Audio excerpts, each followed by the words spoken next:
சகோதரர் பக்தசிங் அவர்களின் ஊழியத்திலிருந்து விடாய் துணிக்கேற்ற வார்த்தைகள் மார்ச் மாதம் 25ஆம் தேதி. ஆகிலும் நான் இருக்கிறது தேவ கிருபையினால் இருக்கிறேன். 1 கொரிந்தியர் புஸ்தகம் 15வது அதிகாரம் 10வது வசனம். இனி வரப்போகும் புதிய படைப்பில் நம்மை ராஜாக்களாகவும் பிரபுக்களாகவும் மாற்றுவதற்காகவே தேவன் நம்மை ரட்சிப்பதில் ஒரு பெரிய மற்றும் உயர்ந்த நோக்கத்தை கொண்டிருக்கிறார்.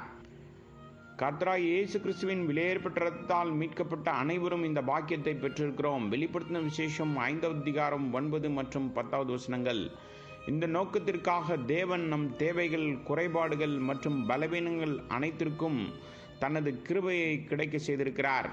அவருடைய கிருபையின் சிங்காசனத்திற்கு முன்பாக வருவதன் மூலம் நாம் அவருடைய கிருபையை பெறலாம்.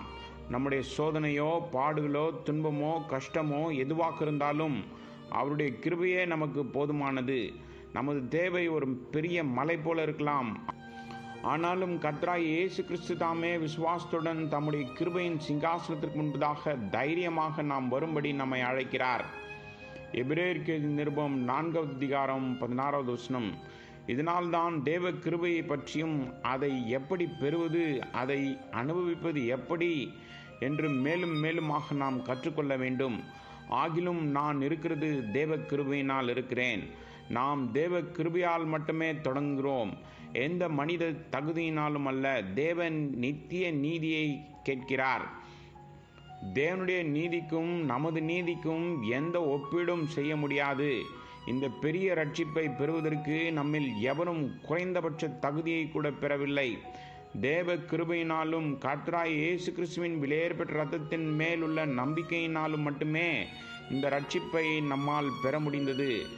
எபேசியருக்கு நிருபம் 2வது அதிகாரம் 5 மற்றும் 8வது வசனங்கள். மற்றும் தேவ மகிமையும் தேவ கிருபையையும் காட்ட முடிகிறது. அப்போஸ்தலனாகிய பவுல் 1 கொரிந்தியர் புஸ்தகம் 15வது அதிகாரம் 10வது வசனத்தில் இப்படியாக சாட்சி அளிக்கிறார். நான் தேவ கிருபையினால் நான் என்னவாக இருக்கிறேன், அதாவது அவன் தேவனுக்காக என்ன செய்தாலும் அல்லது துன்பப்பட்டாலும் அது கிருபையால் மட்டுமே. தேவ ஊழியனாக அப்போஸ்தலனாகிய பவுல் பல துன்பங்களை சந்தித்தான். அவருடைய கிருபையின் முழு அர்த்தத்தையும் அவனுக்கு கற்பிக்க தேவன் இந்த துன்பங்களின் வழியாக, பாடுகளின் வழியாக அனுமதித்தார். பின்னர் அவரே சாட்சியளிக்கிறார். ஆகையால் நான் என் பலவீனங்களிலும், நிந்தைகளிலும், தேவைகளிலும், துன்புறுத்தலிலும், பாடுகளிலும் கிறிஸ்துவின் பொருட்டு மகிழ்ச்சி அடைகிறேன். நான் பலவீனமாக இருக்கும்போதே நான் பலமுள்ளவனாக இருக்கிறேன் என்பதை உணர்கிறான்.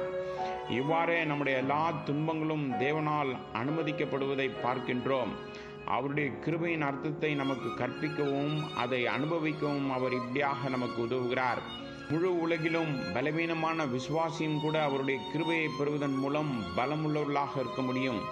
கிருபையின் சிங்காசனத்தை நாம் தைரியமாக அணுகியிருப்பதால் நம்முடைய பலவீனங்கள் அல்லது குறைபாடுகளுக்காக நாம் வருத்தப்படவோ அல்லது தாழ்த்தப்படவோ தேவையில்லை. நம் நிமித்தம் கர்த்தர் சாத்தியமான எல்லா சோதனைகளையும் கடந்து சென்றார், மேலும் பாவம் இல்லாமல் இருந்தார். ஆகவே இதனால் தான் அவர் இப்போது நம்முடைய எல்லா மனித பலவீனங்களுக்காக பரிந்து பேசுகிறார்.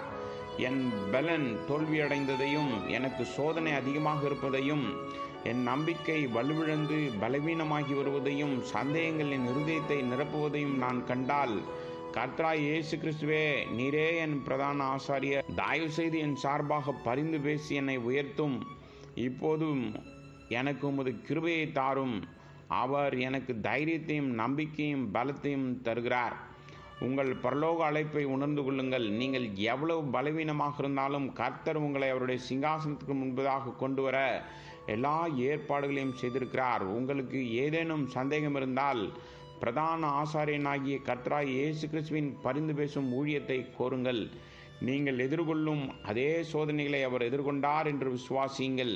நீங்கள் என்ன செய்கிறீர்கள் என்பதை அவர் சரியாக அறிந்திருக்கிறார். அவருடைய கிருபையே போதுமானது.